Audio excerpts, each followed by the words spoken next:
Okay, great. Well, hi, everybody. Good afternoon. My name is Yasmin Elayat, and I am the creative director of Scatter and director of 0 Days VR. And my name is Elie Zananiri. I was the technology director on 0 Days VR. And we got some exciting news yesterday. We found out that we won the Best Cinematic VR Narrative Achievement Award at the Unity Vision Awards, so we're pretty excited about that. Oh, thank you. So our talk today is called Behind the Scenes of 0 Days VR, and we're going to show you a bit of our methodology, how we went from the concept to the actual VR experience that we made. According to Forbes, 2017 is the year of cyber warfare, where a cyber attack on critical infrastructure of a major economy will occur. And it's already happening in our backyard, from the Russian cyber intrusion in the US elections, the email leaks, to the denial of service attacks in October. It's the rise of cyber power and a new dimension of war. At Scatter, we're an immersive media studio, and we're based in Brooklyn, New York. And our focus is on documentary nonfiction narratives. And we elevate the stories that we believe are the most relevant or important stories of the day through the creative use of technology. And one of those stories is cyber war, explored in the feature film 0 Days by Academy Award-winning director Alex Gibney. Scatter collaborated with Gibney to anonymize his NSA informant in an innovative way, in the language of code, using our volumetric filmmaking tool called DepthKit. 0 Days tells the story of the Stuxnet virus, the first cyber weapon in history that is known to cause real-world physical damage. It's the story of a clandestine mission hatched by the United States and Israel to sabotage an underground Iranian nuclear facility. In the film, Gibney poses this question: how do you make a documentary where your lead character is code, where code could speak for itself? We were really excited by this challenge of making this invisible world of cyber warfare visible. And it all started with our NSA informant. We had a character who was already captured volumetrically for the feature film in a form that is native to virtual reality. She represents actual testimonies from real NSA informants. And so we adapted the feature film into this immersive VR documentary, 0 Days VR, where the story of Stuxnet comes to life in a new way, from the perspective of the implanted virus. So you experience this invisible world of cyber warfare from the perspective of Stuxnet on its mission to sabotage Iran's nuclear program. You are embedded in these immersive digital worlds and in the intangible world of cyber war. You travel to Natanz, an underground nuclear facility that's heavily protected, where Stuxnet sabotages Iranian centrifuges, causing real-world physical destruction. 0 Days VR is a visceral experience about the high stakes of cyber war on a very human scale.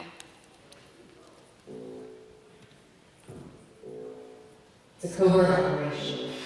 Maybe you don't know as much as you think you know. That wasn't just an evolution, it was really a revolution of technology. We knew that Stuxnet could have very dire consequences. Someone's getting the story wrong, and you have to get it right. This is one information on Earth to cyber attack ourselves. Someone decided that we're going to create something new, something evolved, that's going to be far, far, far more advanced.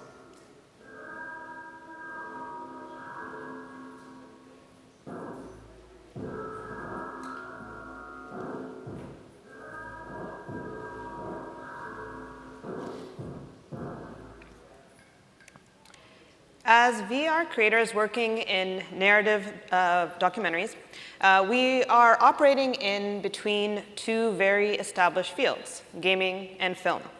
And we are somewhere in the space between, and we are judged by the rules of both. And so there's always this constant tension for us as creators between interactivity and audience agency and the elevation of our story. And so the biggest challenge for a project like 0 Days VR was, how do we adapt a highly informational, journalistically dense 2-hour film of talking heads into this immersive, experiential VR doc that's made for this medium and really tells a story that cannot be told in any other way. And so we had to strike a balance.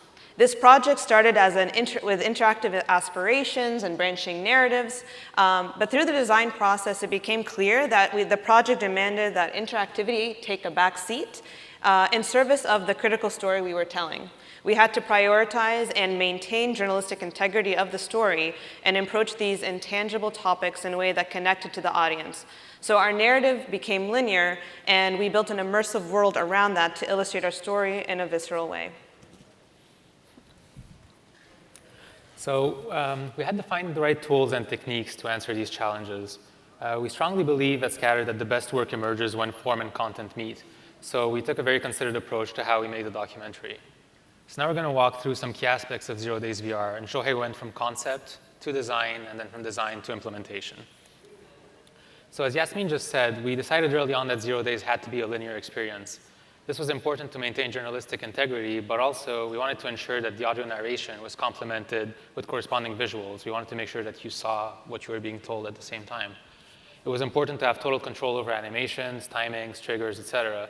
And we needed a way to really choreograph like the whole experience at frame level. So the Unity timeline was an obvious choice to achieve this.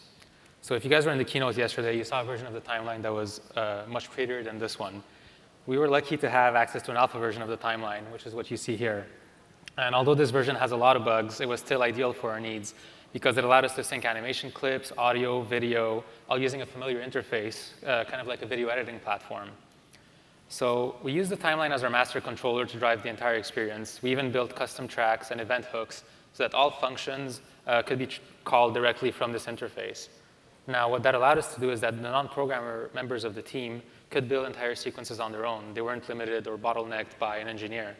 It also made it easy for Yasmin to actually go and place and nudge and edit basically like entire sequences, and that way we could get the desired build-up and the desired flow we wanted to really get like the emotional response from the viewer. So we really considered it like editing, like an editing tool. So here you can see a run-through of the first few chapters of 0 Days VR. The project itself consists of 5 chapters and is broken out into 12 different scenes. So we did it this way because that way like different members of the team could work on different aspects of the project without stepping on each other's toes. However, we still wanted the experience to feel seamless and continuous. So what we decided to do is to have a single camera that was shared across the entire span of the project. And this camera gets basically like moved from scene to scene as you watch the movie. So it's really one like object that flies around the entire space. Each scene has its own timeline with events for unloading previous scenes, loading next scenes, and doing this camera switch. So the camera movement itself is also hooked into the system. And we're able to predetermine where the camera is going to end up at the end of a chapter. So what we do is we know where the camera is going to end. Whenever you load the next scene, we just pop it at the end of the first one. And that way you have this continuous motion with no glitches or jumps or anything like that.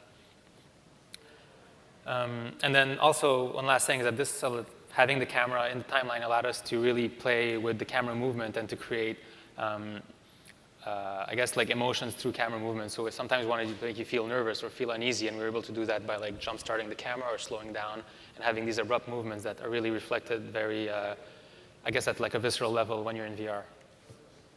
Yeah, and for those who saw it or will see it, you get a sense of the use of cameras experientially, especially in the Stuxnet chapter where we wanted to introduce you in a tense way to the world. So one of the main tensions around this cyber warfare story is the fact that nation states are tight-lipped, and as citizens, we don't have much information available to us officially and publicly. It's unregulated type of warfare. Up till today, no nation state has acknowledged its involvement in the development of Stuxnet. So what we know is what we know from leaks. So the core creative concept of 0 Days, kind of the heart of it, is around this idea of what we're calling these Tesseracts. And they are this, a tool we use to to drive the juxtaposition of the public, black box, official side of the story, which is very limited, and the insider story, which is our project. And so we used them as these navigational tools and also as these informational constructs. So you would travel through these Tesseract worlds where you'd be delivered like an avalanche of public information through this data of archival footage, news clips, press conferences, allowing you to piece together what you can about the nation states involved in this conflict. But then these Tesseracts would also open up these doorways and portals into our worlds, what we consider the insider story, revealing to you what really happened and transporting you through this digital cyber war landscape. So here are some of the style frames for the Tesseracts that we used. And as you can see, they're very intricate worlds. They have very complex geometry, texturing, and lighting, shadow play. And also because these Tesseracts are transitional spaces between each chapter, that means that they come back multiple times throughout the experience. So it was important for us to design a system that was modular so that you can build worlds quickly, but also without having too much repetition in patterns. So we ended up building a custom solution using special shaders and lighting. For geometry, we used simplified cubes because cubes are simple and not too expensive shapes. And we had those into clusters. And then we have a single texture that's being rendered on the shape, but depending on which angle you're looking at, we can tile the texture differently. And then instead of using expensive Unity lights, we're using a pseudo lighting system that we call Emissive Masks. And instead of actually lighting the object, what it's doing is that the light is emitting out of the geometry, but following these mask patterns. And we can even use these, that last example you could see, I don't know if it'll run again.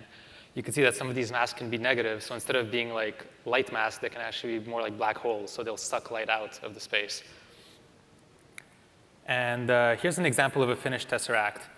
So basically, the 3D artist would generate variations of clusters of cubes, which all share the same material. Then the environment artist would add these pseudo lights to the world and then edit each cluster's properties separately using a custom editor we built. So for this scene you're seeing here, we're only using 4 different geometry models, 2 textures. There's a single shader that's bound to the whole thing, so a single material. And there's 0 lights in this entire scene. So that made it run very quickly, which is what we needed.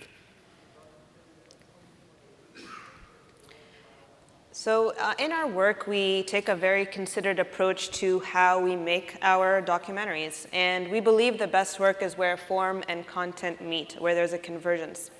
And an example of that is 2 of our main characters in 0 Days, the Stuxnet virus and the Iranian cyber army, are completely generative systems. They are algorithms that, Elie wrote, and it's code representing code. So Stuxnet is a character in itself, right? It behaves like a precision soldier. It's on a mission. It's dropped in this enemy digital terrain. And it's a very sophisticated piece of code that operates completely autonomously and with intent. So we needed to represent it not only as code, but also as a form and as a character in itself. So here is one of the style frames that we used as a starting point for Stuxnet.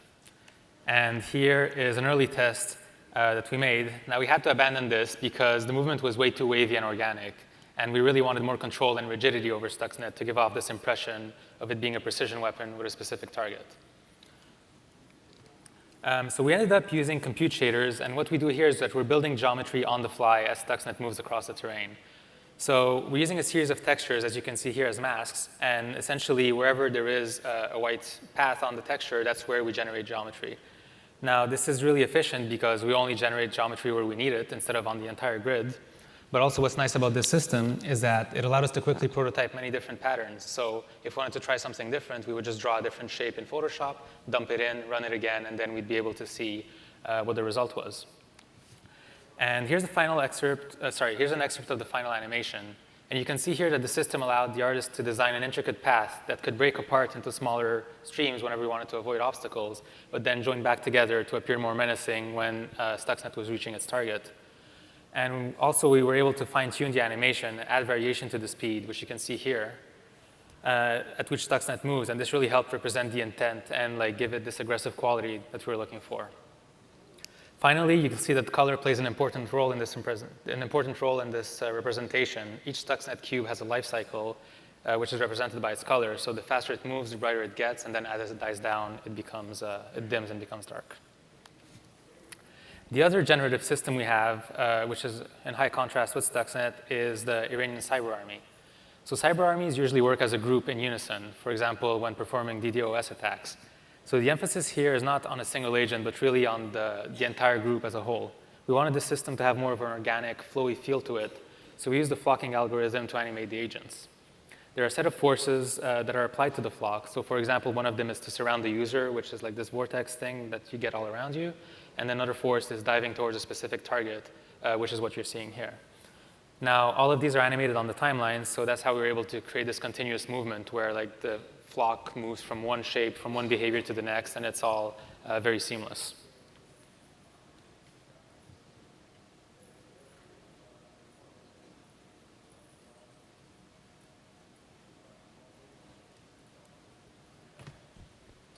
So we call our approach to VR volumetric filmmaking, where we use our in-house tool called DepthKit to capture real people for our real-time rendered game engine environments.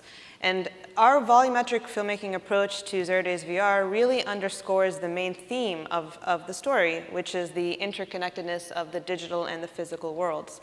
Again, a true convergence of form and content, which enables us to tell the story that we believe can't be told in any other way. We needed for our NSA informant a spectrum of visual expression and a way to have her form evolve over the storyline and over time. So she starts very human and very photoreal and then dissolves almost into these more digital kind of glitched forms that felt very native to this digital story. So one of the key strengths is DepthKit is that the source footage that you get is pretty raw. It's really just a video file holding color and depth information. And then the style is completely up to you. Like we can completely transform and freely edit it using a variety of parameters. And actually in 0 Days, we're using the exact same footage from the feature-length film. And it looks very different even though the source footage is exactly the same. And then here's a sequence that we built with the DepthKit informant. So for this, we built a custom shader that renders multiple layers. We have like fills, points, and lines. And we're trying to achieve a similar look as in the style frame. What's nice here, too, is that we animated the shader parameters using the timeline. And it allowed us to perfectly time these glitchy effects to cuts in the video. So whenever the video would cut, we would add a glitch to make it more seamless. Also, we were able to make the informant look more or less digital, depending on what she was saying. And basically being able to perfectly sync audio, video, and animation allowed us to make the scene like that much more impactful because everything was really working in unison together. Also, there's a special reveal at the end of the installation version of 0 Days VR, which is what we're showing downstairs. So yeah, there's a spoiler alert here. And what we do is that we put you, the viewer, inside the experience. So at the end of the piece, you actually see yourself in front of the informant speaking to her. And the goal here was really to drive the point home that cyber warfare is something that implicates and affects all of us directly. And we also use DepthKit to achieve this. We're using this camera called an Intel RealSense, which is like a depth camera, but it's tiny and it's inconspicuous. And we're basically using the same assets and the same shaders to render both the pre-recorded informant video footage and the live streamed Intel RealSense footage. And that's what you can see in the final scene of 0 Days VR. So a core part of our practice and our mission between Scatter and DepthKit is that we share the tools that we develop in our own projects with the community because we believe in accessibility and diversity in stories, especially in the VR space. So obviously, I know some of the people here, since I've met you, are already DepthKit beta users, but it's available for anyone to sign up and use. And any new features that we developed for 0 Days are packaged and released in future product cycles or any of our projects in general. So for example, the assets that Elie just shared that were created for 0 Days are available as Unity packages for DepthKit beta users to download and use. So the informant in 0 Days is volumetrically captured with one camera DepthKit setup. But the next horizon for us as a studio and with the tool is to start working with a multi-camera setup, which we used for our most recent project, which we'll share a little teaser with you today, called Blackout, which premiered at Tribeca Film Festival just a few days ago. Using volumetric capture allows us to create these very immersive room scale experiences that permit you to walk around freely around the environment and around the people in the environment and really be where the stories take place. And so this is a photo of the stage we had set up at Tribeca because we were capturing people and adding them to our cast for the project at the festival live. And what is Blackout? Blackout is this immersive documentary that takes place on the New York subway, where you essentially find yourself stranded in a train car with a bunch of New Yorkers, and you can hear the thoughts and the stories of the strangers around you. You can walk around and meet all these different people. And it's an evolving cast where we're inviting New Yorkers to share their stories in their own voice, and dealing with the political issues of the day, like the Muslim ban, immigration, what does it mean to be American in the political climate today. And we're considering it a living document that keeps on growing, and every episode is different, and you meet a different group of people. And so using 360 volumetric capture, viewers are able to stand face-to-face with real people inside our virtual train and really meet these real people and hear their real stories.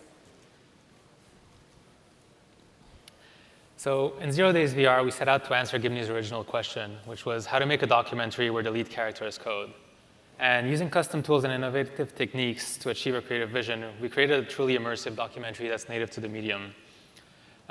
We feel like we forged a new space for documentaries to exist in the game engine world. And we're really excited to see more narrative work in this space made by creators like yourselves. So thank you. Before we conclude, we just want to also thank our partners, which is Oculus Story Studios, Unity, of course, Participant Media, Intel, and DepthKit. So 0 Days, as we said, is available downstairs, but also we're preparing a release which will be out very soon, hopefully in the spring, if not in the early summer. And it's going to be released on Oculus Rift and Gear VR. And that's it. Yeah, coming soon. Right, thank you.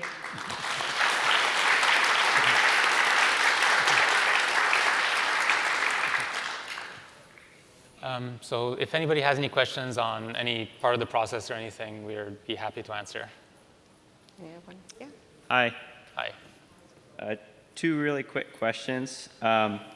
Maybe the first one is what some of your inspiration was for the art, like the Tesseract, things like that. Did you get inspiration from things in popular culture? And second question was, I believe you mentioned that you felt VR was the only way to tell the story visually like you wanted to. Can you explain a little bit more in detail why that is and why like you couldn't have this experience on like an iPad or something? Sure, you're feeling like everything's happening around you in VR, but visually you could tell the story on a 2D surface and you wouldn't be able to look around, you'd just be seeing it. So, could you expand on that too? Yeah, so to answer the first question, we should mention our collaborators. We worked with two wonderful, a design director and a lead designer, G-Monk, who's famous for Tron and the Windows logo, actually, and then Michael Wrigley, who's based here, actually, locally in LA. And I would say for the Tesseract specifically, yes, it's probably inspired heavily by Interstellar. Some of our worlds have a Nolan-esque kind of approach. I would say that it was an iterative and very collaborative process. It wasn't just one reference, whatever fit sort of, but they were just wonderful collaborators that really translated our vision in a beautiful visual way. And then once we got into Unity, things evolved and changed, obviously, and so it was a beautiful effort. And then to answer your second question about the 2D, this was a feature film that was on, in theaters, it's on TV, you can watch it on a 2D screen, and the filmmaker himself will attest that we still were able to achieve things you could not do in a 2D way. And one simple way is, like, I don't think you would actually feel like you're traveling to a nuclear facility on a 2D surface. That's what I would argue. You wouldn't feel like you're actually there. A lot of this is playing on, as we said, we're using these camera movements. We are building these worlds around you to really immerse you and make you feel like you're feeling things, not just visually seeing things. So it's experiential. It's trying to play on different types of emotion and senses, but also the visuals as well.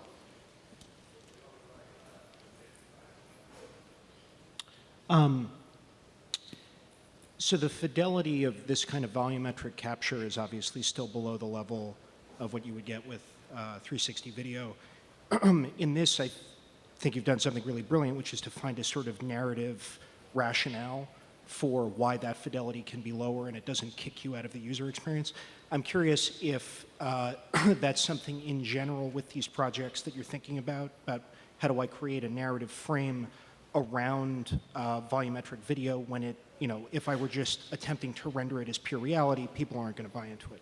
So how does that, I guess, how does the fidelity of the volumetric assets affect the way that you're thinking about the storytelling?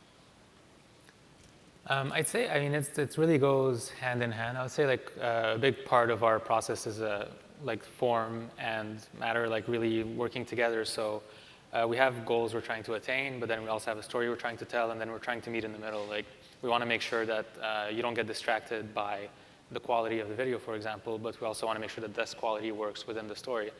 And I think, I guess what we're trying to do is basically try to marry both. And if we have to stylize the video a little more to fit into the story more, to fit everything together, then we'll work with that. Yeah, and to add on to what Elie said, like we're limited actually by the depth sensors out there. Right now, it's all the off-the-shelf. The point of it is making it something that you guys can just go buy any depth sensor and like work from there at home or whenever you're creating your project. So we're valuing accessibility over the quality. Once the sensors are matching the cameras we're using, then it's a different ballgame. So I think it's like Elie said, it's a balance we're always striking, and it's always going to improve as we next project and next project.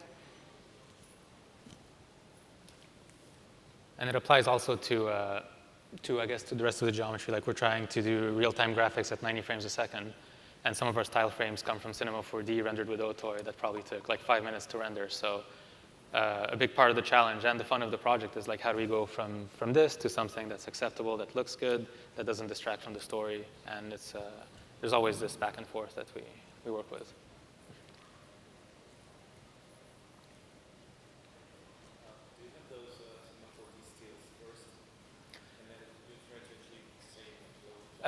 Yeah, and so we had Cinema 4D stills and Cinema 4D scenes actually. So a lot of the geometry from the original stills is used in Unity. We had to simplify some of it because you kind of get a little sloppy when you don't have to worry about render times. But yeah, a lot of it is the same geometry, and actually it's really helpful to see how it's built in Cinema 4D because then you can kind of build it in a similar way yourself with some tricks for optimizing for speed.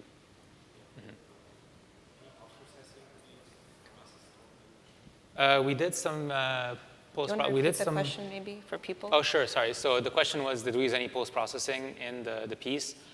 We do. We're using standard assets, just anti-aliasing and some bloom and a bit of. I think we're doing a bit of motion blur, but yeah, but it's very little because of it is in VR. You kind of don't want to push too much because people get sick.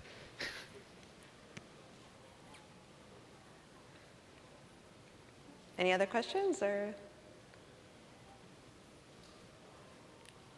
All right. Okay. Cool. Thank you. Well, thank you. Yeah.